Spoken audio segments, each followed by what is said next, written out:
sure that they're doing the right thing. In his town of Huntersville, the police department's most recent annual report shows a combined $765,000 in forfeited money remains on hand. I ask a lot of questions, and I've gotten comfortable doing that, and I do wish there were more people doing it. If I was elected, I would make sure. Raul, a libertarian, has twice run for a Board of Commissioners seat unsuccessfully, despite his losses. I just have a few questions. Some of the town's elected leaders have raised concerns too. We don't know where each dollar comes from.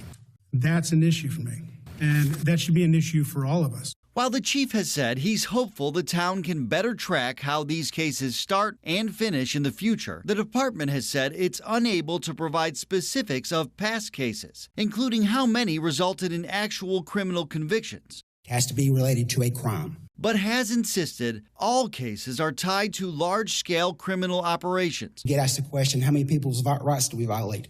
I would have to say 0. We've got no complaints. We've got no ethics violations. An HPD spokesperson told us the agency has yet to determine the allocation of its remaining money. The department declined an on-camera interview, just like the Charlotte-Mecklenburg Police Department. CMPD told us the agency has a plan to spend all of its $8 million beginning in July, after the council approves the next budget. But the police department has not yet told us specifically on what. We asked more than 2 weeks ago. They're bringing in a lot of money. Back in Huntersville, Raul remains skeptical of asset forfeiture in general and has no plans to stop asking questions anytime soon. We need to know whether or not our local law enforcement is involved in taking money or property from potentially innocent individuals. We told you CMPD still has $8 million on hand. That's after the agency spent $1.3 million of its cash the prior year. One of its most recent purchases with this money? A new bomb truck. Nate Morabito, WCNC Charlotte. As we've mentioned, this is just the latest chapter in our forfeited investigation series. Yeah, we've heard multiple stories and voices, and that's led our Where's the Money team to dive deeper into the books and check receipts. Tonight on WCNC Plus, Nate Morabito talks with our Jane Monreal about how this investigation started, how it picked up speed and attention from lawmakers, and where this asset policy stands now. So that's airing tonight at 6:30. Once again, it's on WCNC Plus. That is available on your favorite streaming device. Well, right now, the flu, COVID, and the common cold going around, many are deciding not to donate blood. Blood donations are the lowest they've been in 20 years. So if you just got vaccinated for anything, can you still donate? WCNC Charlotte's Megan Bragg verifies. Over the last 2 decades, blood donations to the Red Cross have fallen 40%. And there are a lot of questions on social media about who can donate. So the question, can you give blood if you just received the COVID-19 vaccine? Let's verify.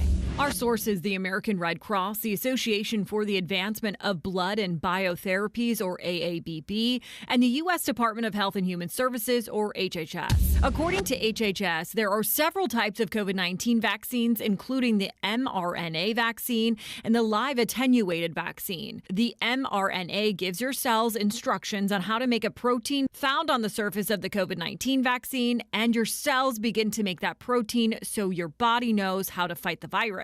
The attenuated live vaccine uses a weakened form of the virus that causes illness. They help your immune response if you actually get COVID-19 because your body recognizes the germ. According to the Red Cross, you can give blood right away if you get the mRNA COVID-19 vaccine manufactured by AstraZeneca, J&J, Moderna, Novavax, or Pfizer. However, if you get the live COVID-19 vaccine or you are unsure what type of COVID-19 vaccine you received, then you must wait 2 weeks before donating blood. And this rule does not just apply to the COVID-19 vaccine. According to AABB, you should wait before giving blood with other live attenuated viral and bacterial vaccines. The recommendation is to wait 2 weeks after receiving vaccines for measles, mumps, polio, and yellow fever. A 4-week period is recommended after receiving vaccines for German measles and chickenpox or shingles. If you have the flu, COVID-19, or even a cold, the American Red Cross says to hold off on blood donations until you're healthy again. With your Verify, I'm Megan Bragg. And if you have something you would like verified, just email us at verify@wcnc.com. WCNC Charlotte. Weather is a kind of science that you get to see and experience every day. And I think some people don't even realize how much it affects them. That weather has a huge impact on how it threatens your family, your livelihood, or your home. So I think it really is one of those defining things we do that really affects everybody in our community. See the difference. That process of giving you a warning ahead of time and keeping you and your family safe is really important to me because I live here too. It's my family, it's my friends, it's my neighbors. This Black History Month, we're highlighting a local muralist using her art as a way to celebrate Black culture. If you've been around town, you may have seen some of her work. Well, they're created by Charlotte artist Georgie Nakima. WCNC Charlotte anchor Ben Thompson sat down with her about the impact her art has on the community. Where do you get your inspiration from? I get my inspiration from really a myriad of things, but most importantly, my work is rooted in Black futurity. It's something that I want to feel like it's intersectional, like it connects with many different aspects of reality and nature.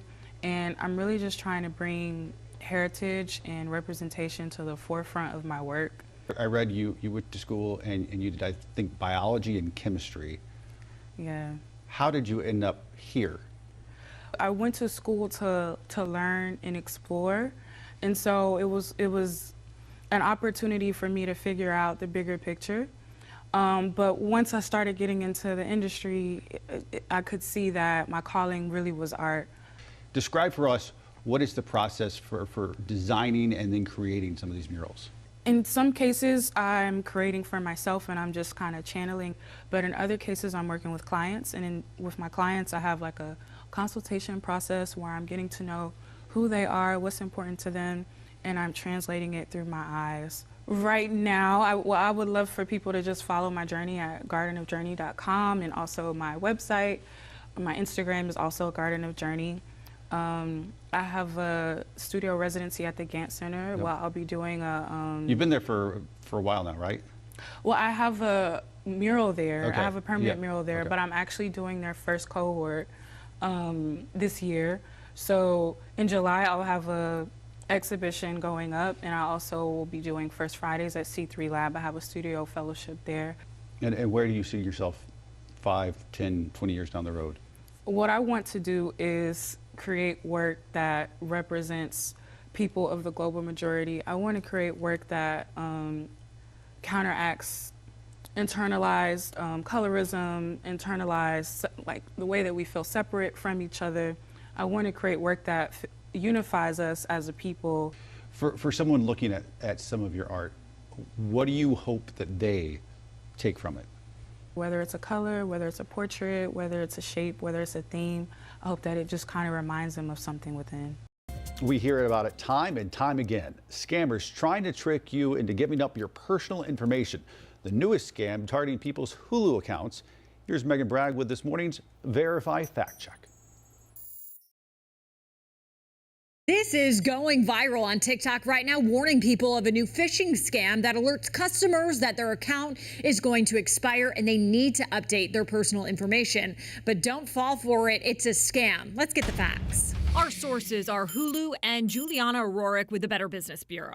The scam goes like this. You get an email supposedly from Hulu saying your membership has expired, but you can extend your membership for free. All you have to do is enter your personal information. The real Hulu says not so fast. On their website, Hulu says they will never reach out to you via social media, email, text, or phone asking for payment or your private account information, such as password or billing details. But how can you spot a scam? O'Rourke from the BBB says take a second to inspect an email before you do anything. Really pay attention to that sender and that sender's email address. Oftentimes, it won't be just at hulu.com. It'll be some string of, letters and numbers. And if an email contains any links, O'Rourke says you need to play offense. Hover over any kind of link that an email will contain so you can see, before clicking on it where that link is actually going to take you. Keep in mind, scammers will dangle free stuff in front of your face, hoping you'll buy fight. If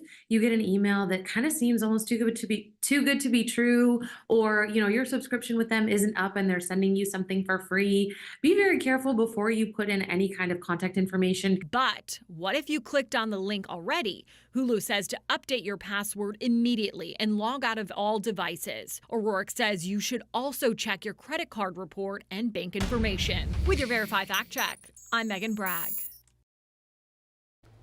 And folks, if there's something you would like us to verify, just email us at verify@wcnc.com. Connect the dots and let us clear up the confusion. We're here to make sure the news makes sense. And with Connect the Dots, you'll understand how the headlines impact your family. See the difference on WCNC Charlotte. Meantime, making tennis a more accessible and affordable sport. That is the goal of the United Tennis Organization in Gaston County. Our Larry Sprinkle caught up with the nonprofit, making a difference in the lives of young players.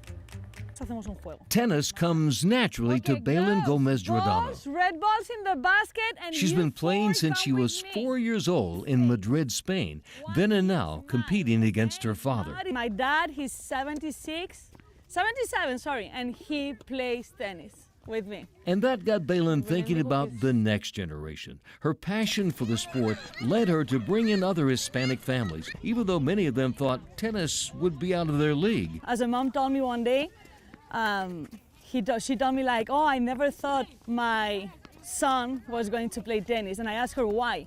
Because I always thought tennis it was a sport for rich people. And I was like, oh no, here we are.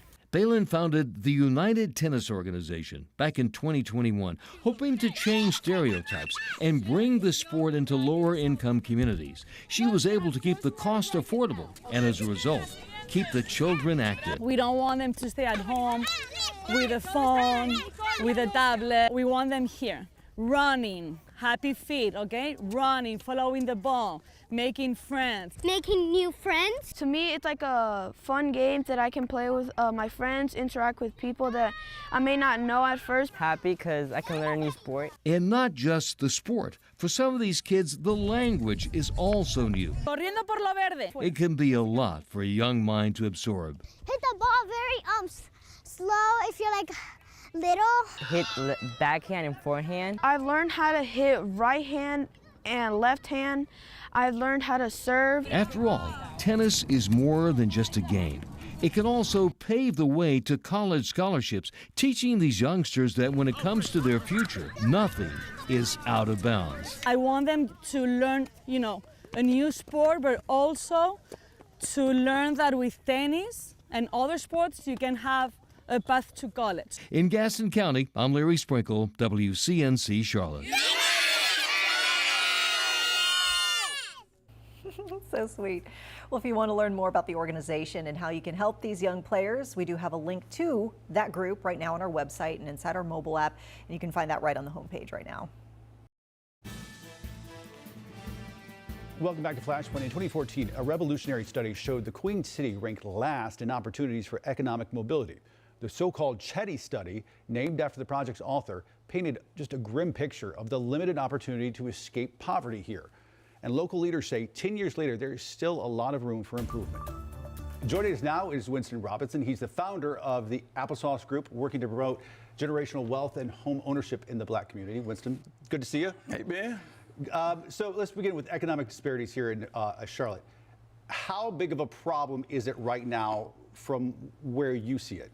So the weight of racism, or systemic racism, it's physical. You feel it. This is something that is very much a part of your everyday life. So it isn't just the disparities we see that are so surface level. It's the weight of the actual system and how it impacts your life. So that is so deeply ingrained. We can do things to remedy certain outcomes. However, we still have to make sure we dismantle the system of sentiment. Because it's the systems that are part of the pervasive problem, beyond just an individual or a cultural thing. It's right. A system is hard to tackle and address. 10 years ago, the study came out from Harvard, ranking Charlotte bottom of the list. I think for some people, it was a shock. For a lot of other people, it was not a shock at all. Have you seen any improvement since then?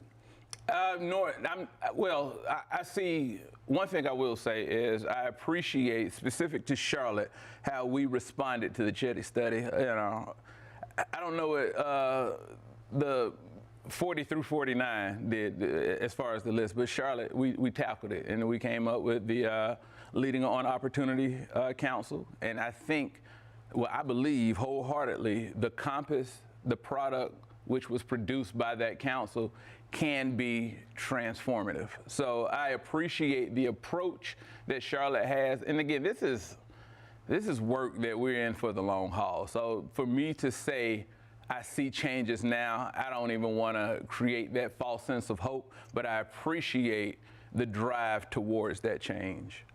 What do you see as next steps then to make this actionable and real? And address some of these in a meaningful way, not just to make you feel good, but a meaningful change. I'm a call a thing guy. You know, if we're going to tackle this, we have to face it, and it's not a comfortable conversation. However, it also shouldn't be as tough a conversation as we make it feel with the tension and awkwardness. These are a reflection of systems that have been around since 1619. You know, we weren't here. So we're just responding to the conditions that were created around us. Therefore, I think it is up to us to do something about it. And it's not personal. So, you know, yeah, let's just dismantle the nonsense. I think a lot of times when people that look like us have this conversation, it can feel very personal. And it's not. To your point, this is a history. This is a shared history that this country has gone through, and we got to talk about it to get through it, because to otherwise avoid it doesn't address the issue. Right. Another study came out, UNC Charlotte, that said that the median net worth of white households is about 10 times that of black households. Explain to me how that unfolds in the city of Charlotte. What does that look like, and how does that affect the city of Charlotte as a whole? So again, just to what that means, the wealth gap. Yeah. If you think about it, black people on paper, via policy, we have only been able to participate the way other Americans participate in the home ownership process since 1968. My father, who is 76, was an adult in 1968. The options he had for home ownership before that were in areas that were red line, where our federal government said, now these are problematic areas, banks, you might not want to give loans here. We made a decision as a nation to subsidize the middle class. It excluded a group of people. That group of people was us. So again, when you have a legacy of other groups being able to participate in a system to generate and build wealth for so long, then now we can kind of do it. 1968 is on paper. Practice may be the early 80s, but still right now there's a sentiment in America that if black people are in a space, that is enough to devalue the land, the property value. That's enough to shrink the property value. And that's a sentiment. That brings me to the idea of generational wealth. You touched on it in that remark, but when we talk about home ownership, one of the biggest indicators of generational wealth comes from home ownership. And when you have a group of society that's not getting to partake in that, or at least hasn't over the years like other parts of society, it has a profound impact. Yeah, absolutely. Yeah. And what that, so I'll give you a personal story from my own journey. When my wife and I made the step to take our first home, we had to be scrappy to, build our down payment, gather our down payment, save a lot, sacrifice, didn't take a lot of good dates during that period. And while we were vetting lenders, one of the lenders was a white guy, and he said, "Why don't you just ask your parents?" And I was offended. I was like, wait, what? How dare you? Because they work hard. They're still working, late in age. And I didn't know that was a thing. I've never seen that or heard of that before, where, you just get a down payment from your loved ones. I'm like, what? Yeah. So I was taken aback, blown away. And those are the small, simple things that we never talk about, or we don't have the discussion. So those are the hurdles as well as other factors that create the disparity in home ownership, therefore the wealth gap. Quickly, tell me about Applesauce Group. What are you guys trying to do? Oh, Applesauce Group. So Applesauce Group, we are... Explain the name for one. Explain the name. It's like medicine when you explain it. Absolutely. So the name came about when I had a 2-year-old son, but he's 6 now.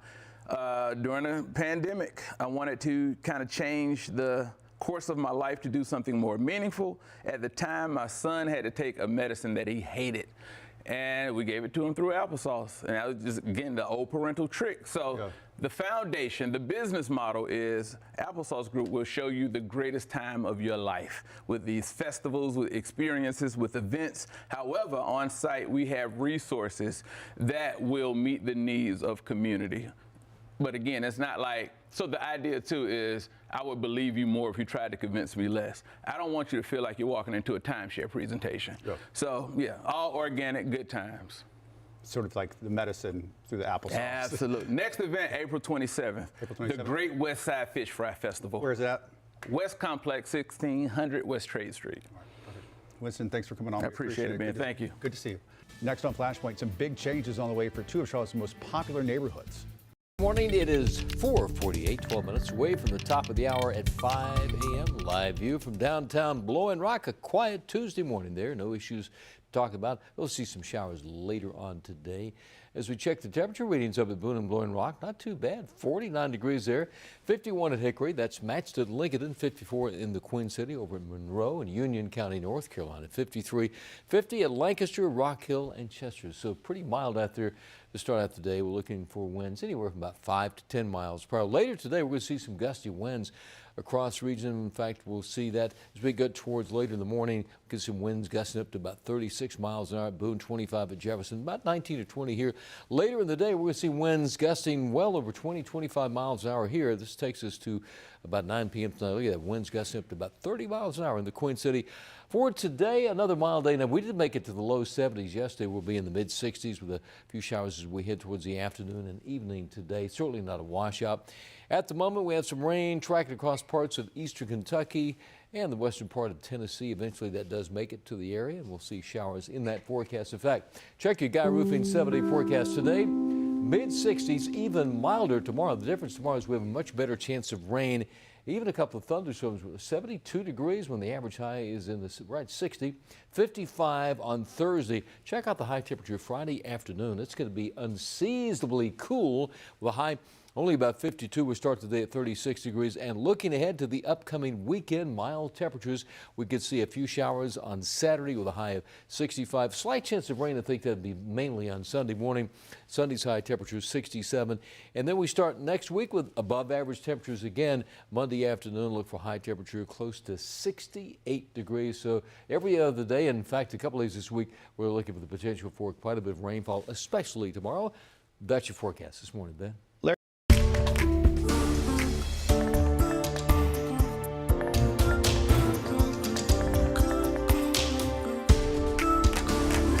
We're joined now by a very special guest, Today Show morning anchor Savannah Guthrie. Her new book, Mostly What God Does, hits bookstands February 20th. Savannah with us now to discuss this new project. Good morning, Savannah. Hi, Sarah. Great to see you. You too. So tell us about your new book and what inspired you to write this. Oh my gosh! Well, Sarah, I can't believe this is all happening. I'm kind of the last person I thought would ever write a book like this. But about a year ago, I was approached if I would ever want to write a book about my faith, and honestly, I was terrified to do it. But then I couldn't say no, and so this is just a book that's a series of reflections and essays, short, bite-sized little, just thoughts about faith. And the message is pretty simple. It's called Mostly What God Does, and the rest of the sentence is mostly what God does is love you. And it's personal because I'm writing not as certainly it's not as a theologian or a biblical scholar or any kind of expert or even somebody who I wouldn't be holding up my life as an example for anyone to follow. I'm just a person that has been loved by God and saved by God many, many times. And I I just share some of those reflections, what I've learned along the way. How did you come up with this name, Mostly What God Does? Well, I wish I had written that all by myself, but I hadn't. It actually comes from the Bible. It comes from a translation of the Bible called The Message, and it's a verse from Ephesians. And this translation called The Message is, it's sort of a scholar did it, and it's kind of an everyday language translation of the Bible. And the verse is, watch what God does, and you do it too. Mostly what God does is love you. Wow, and when I read that years and years ago, it transformed the way I thought. I think when you grow up with faith, a lot of times you might imagine that God is disappointed with you, or you wonder what God thinks of you or your choices, or maybe you're mad at God about things that haven't gone well in your life. And for me, this just hit me so hard. Have I messed up my life? Should I forgive this person? Do I deserve forgiveness? Should I, take this road or that road? The answer is simple. Mostly what God does is love you. And so that's the beginning, that's the jumping off point from the book. It's really a love letter to God, but it's a love letter about how much he loves us and how transformative that is from within if you can really absorb it. I love that. How has it been for you as someone in the news, in the public eye, talking about your faith and really leaning into that? I've been so nervous about it. The book comes out soon, so we'll see how it's received. But I have to say that even though I've been scared, because it's personal, you can't write something like this from a distance. You have to talk about your own experiences, and so there's a lot that's very personal in the book, and that's just scary to do, no matter what the subject is.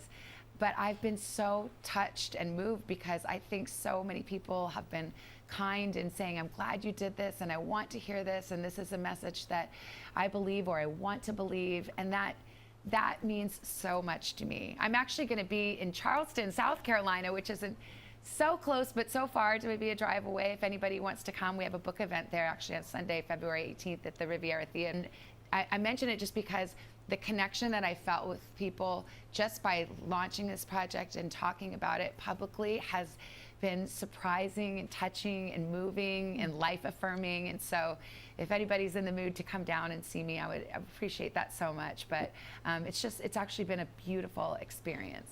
Charleston, a great trip to take from Charlotte right here in the Carolinas. I hope people can go. We can't wait to read your book, Savannah.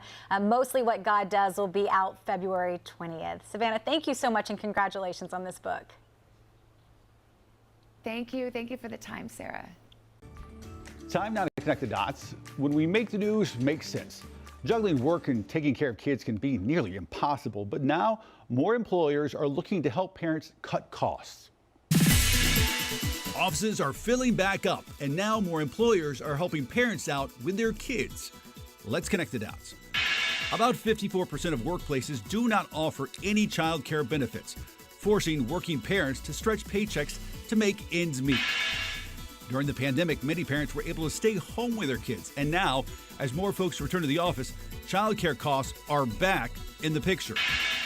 New data from the U.S. Department of Labor shows the annual child care costs for just one kid can eat up about 15% of a family's income. CNN reports more and more employers are looking to give parents some options. Some looking to in-house care providers, free after-school programs, and even 3 extra days for emergencies. And that is connecting the dots.